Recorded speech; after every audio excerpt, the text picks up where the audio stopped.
keputusan yang salah dalam bisnis itu jauh lebih mahal daripada biaya riset yang paling mahal sekalipun. Itu yang saya namakan expensive lessons, pelajaran yang sangat mahal harganya ketika kita salah mengambil keputusan dalam bisnis. Tapi di level Anda sekarang, pertanyaannya adalah apakah Anda masih punya banyak waktu untuk melakukan trial and error? Yaitu apa? Belajar dari kesalahan, memperbaiki kesalahan, dan terus berubah. Nah, ini yang tidak boleh kita lakukan. Karena sesungguhnya kita bisa memprediksi arah perusahaan kita dari data-data yang kita miliki. Hari ini saya akan tunjukkan bagaimana cara agar perusahaan kita bisa mengubah data-data mentah menjadi navigasi yang strategis buat perusahaan. Sedemikian Anda tidak perlu lagi menebak-nebak kemana arah perusahaan mau dibawa.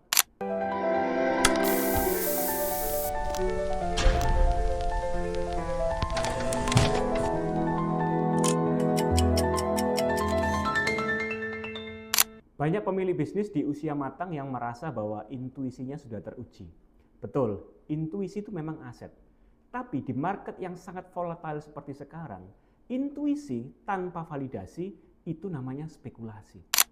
Ada 3 resiko besar yang kami mitigasi melalui jasa riset pasar.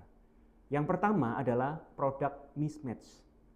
Banyak pengusaha membangun fitur atau memberikan layanan yang sesungguhnya ternyata tidak dibutuhkan oleh konsumen. Resiko besar yang kedua adalah yang disebut pricing error. Jikalau harga terlalu murah, maka margin akan tergerus. Sebaliknya, jika harga terlalu mahal, namun value ternyata tidak nampak dan tidak dirasakan konsumen.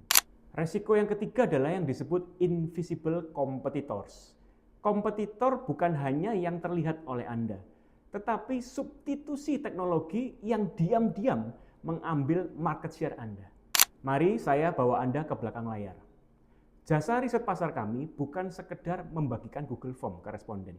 Itu amatir. Yang kami lakukan adalah melakukan arsitektur informasi. Fase pertama yang kami lakukan adalah yang disebut decision backcasting.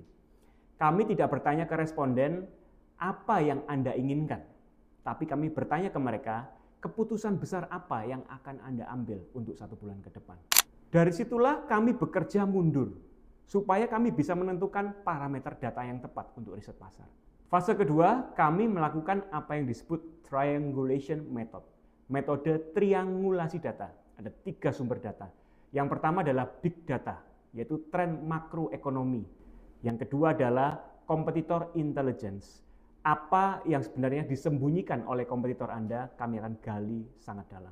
Dan yang ketiga adalah deep dive interview. Interview mendalam dengan segmen psikografis yang Anda tuju. Fase yang ketiga kami sebut dengan stress testing the strategy. Kami melakukan tes simulasi pasar, sedemikian laporan yang akan kami berikan ke meja Anda sudah kami evaluasi berkali-kali. Simulasi yang kami lakukan adalah ketika kami mengubah satu variabel A di segmen pasar Anda, apakah model bisnis Anda juga akan berubah atau tidak? Maka demikian kami akan memberikan Anda yang disebut the decision clarity. Output yang akan Anda terima bukan laporan 100 halaman yang tebal dan akhirnya berdebu di laci. Tetapi kami akan memberikan the strategic growth map, peta jalan supaya bisnis Anda tetap bertumbuh dan profitable untuk masa ke depan. Kami memberikan Anda kepercayaan diri untuk berani berkata tidak pada peluang yang terlihat bagus, tetapi sesungguhnya malah tidak menguntungkan. Seorang leader yang bijak tahu persis kapan dia harus mengandalkan instingnya dan kapan dia harus mengandalkan instrumen.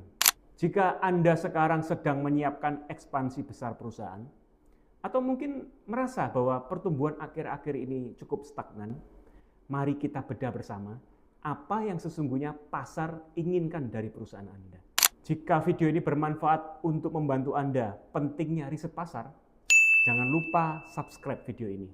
Saya DSW, Dr. Sandi Wahyudi, CEO SLC Marketing Inc., founder komunitas bisnis keluarga Connectpedia, Keep Stupid to Grow Relentless.